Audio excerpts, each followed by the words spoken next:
Once upon a time, there was a kind and beautiful girl named Cinderella. She lived with her stepmother and two stepsisters. They were very mean and made her do all the housework. She wore old and dirty clothes every day.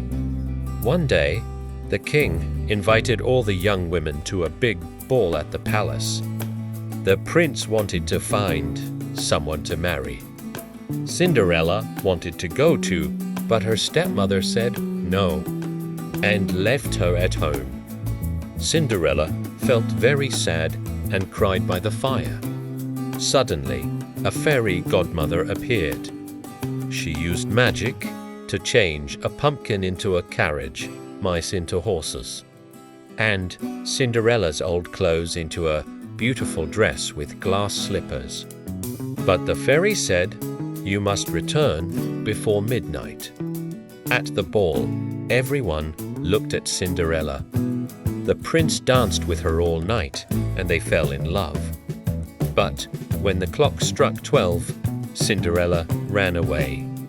One glass slipper fell off her foot. The next day, the prince looked for the girl who could wear the glass slipper. Many tried, but it didn't fit anyone. Then Cinderella tried it, and it fit perfectly. The prince knew she was the one. They got married and lived happily ever after.